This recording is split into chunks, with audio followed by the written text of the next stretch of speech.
Hello guys, konnichiwa. Another day, another life, and another adventure na sad. Today is my day off og lahi na sad ang atong adtuan karon. Uban na sa taninyo kay atong adtuan isa ka World Heritage Village nga makita diri sa Osinoha kay Yamanashi, Japan. Sa dili pa day ta mosulod, ato ning tilawan ang ilang mga nagkadayang klaseng mga delicacies. Niining lugar na ay 8 ka klase nga managlahi nga mga pond. Giila kini sa mga Hapon ug usa ka sagrado nga lugar. Ug usa sa ni siya nga naila nga one of the most clear water in entire Japan.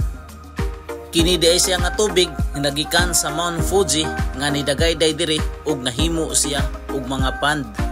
Atong makita sa iyang kanal nga grabe gyud katin-aw ang mga tubig nga nidagayday.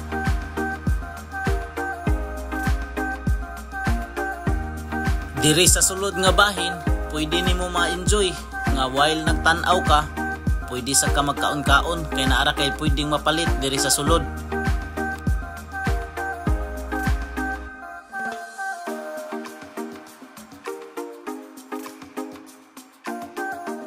Grabe gyud kadaghan sa mga tao ning higayuna sa pag-anhin namo.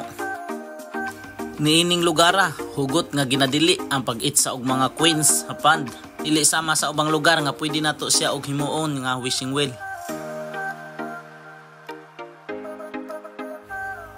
Dirin dapita ma-enjoy nimo og tan-aw ang grabe nga katin-aw sa tubig nga pwede nimo nga kapanaminan.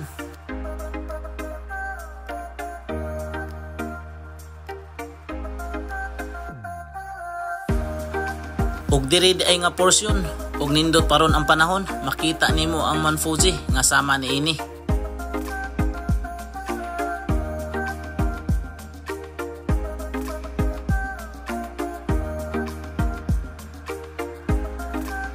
Diring lugar pwede kang mag-wish nga ihumol nimo imong kamot within 30 seconds. So mao to akong gitestingan pero wa ra ko kabot og 30 seconds kay bugnaw man di ay. Pwede ra di ka mohulog diri og imong souvenir nga pwede nimo pabutangan og imong pangalan. Ug naara sad kay pwede madala diri panahon sa imong pagpauli kay naaray daghang mga makaon or mga umiyagi nga naka-display diri.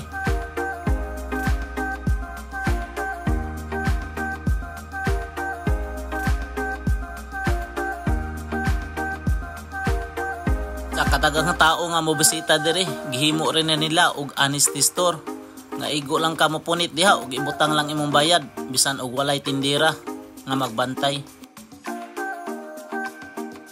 Ug ari na lang sa kutaman, hanto na sad sa sunod natong video minasang. Uday jini. Buyers!